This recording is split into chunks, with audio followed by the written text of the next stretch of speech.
इनका 14 मार्च 2024 में metallic valve लगा था। इनको पहले से ही प्री एग्जिस्टिंग कंडीशंस थी, लेकिन अभी पिछले 2 महीने से इनको बहुत ज़्यादा ब्रेथलेसनेस और वॉकिंग में डिस्कम्फर्ट होने लगा था। तो जिसके लिए हम लोग यहाँ पे कंसल्ट करने आए। फिर सर ने जब देखा और इनका इको किया तो पता चला कि जो वॉल्व लगा था उसके अराउंड टिश्यू फॉर्म हो गया था। तो फिर सर ने सजेस्ट करा कि अब हमें ये वॉल्व जो है उसकी 2 लीफलेट होती है और एक लीफलेट काम नहीं कर रही थी, तो इसका सल्यूशन यही है कि हमें वो वॉल्व चेंज करना पड़ेगा। तो जैसा कि आपने बताया था, फिर हमने इनको एडमिट करा था। फिर सर ने, क्योंकि उनकी एक्सपर्टीज़ रीडू एवीआर में है, तो हमने सर को चूज़ करा था। तो सर्जरी हो गई और आज हम लोग 1 हफ्ते के बाद फॉलोअप के लिए आए।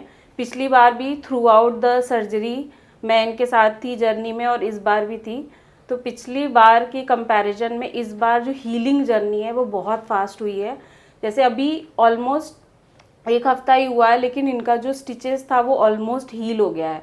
पिछली बार ये चीज़ 15 डेज से 25 डेज में हमने ये अचीव करा था। बीमारी के बारे में थोड़ा तो आपको आइडिया हो ही गया है कि जो आपका वैल था उसमें खून का थक्का जमा था और नीचे एक टिश्यू ग्रो कर गया था जी। तो वो दवाइयों से उसको ख़त्म नहीं किया जा पाया था और दवाई देने के बाद भी वैल्व के अक्रॉस रुकावट बची हुई थी।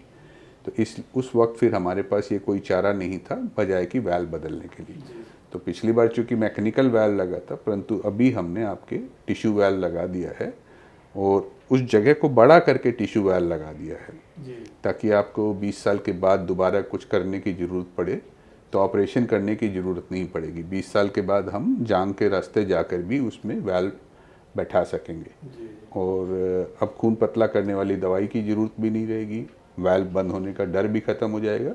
तो आपकी ज़िंदगी मोर और लेस अब नॉर्मल जैसी रहेगी। आप सब कुछ कर सकते हैं और एक्टिव रहिए। और आई डोंट नो व्हाट, क्या मैजिक था, हमने कोई ड्रेसिंग, जैसे आपने बोला था कि कोई ड्रेसिंग नहीं करनी है, बीटाडीन ये सब नहीं लगाना, अपने आप वो सारी चीज़ें हील हो गई।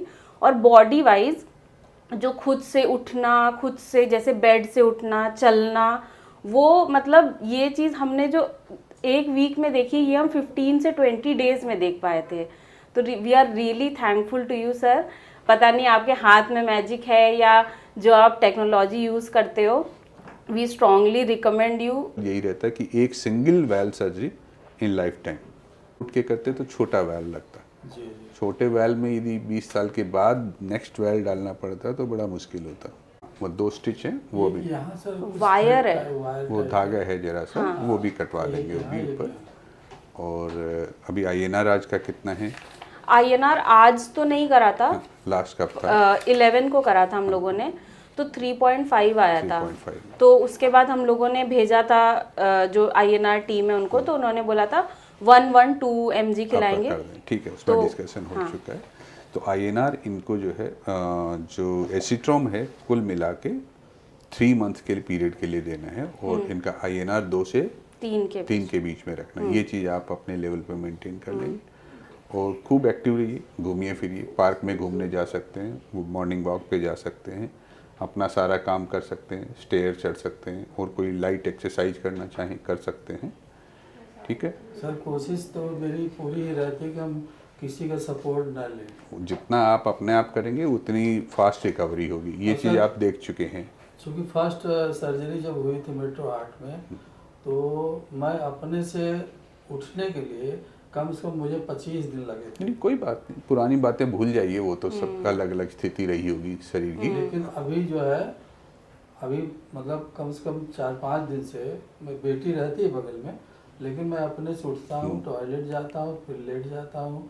आप अपने आप से करेंगे तो रिकवरी और फास्ट होती है, ये तो नेचर का कानून है। और स्टेयर पर भी 10 स्टेयर चढ़ लेते हैं आराम से, चढ़ता हूँ धीरे धीरे, फिर चढ़ता हूँ, आराम से, बिना हिचक के कर सकते हैं, कोई दिक्कत नहीं, बिल्कुल आराम से। ठीक है। तो जिस एक्टिविटी में आपको लगे सांस फूल रही है उसको बंद मत करिए जी, वहाँ तक पहुँचिए, उस लेवल तक कि सांस फूलने की नौबत आए, थोड़ा सा आराम करिए, फिर उस एक्टिविटी को रिज्यूम कर लीजिए। जैसे 10 स्टेयर चढ़ने पे सांस फूल रही है या तकलीफ अभी कुछ हो नहीं रही है पर आप वैसे ही बंद कर दे रहे हैं, तो आप 10 को 15 करिए, 15 को 20 करिए, हम लोग प्रोग्रेसिवली धीरे धीरे बढ़ाते जाइए।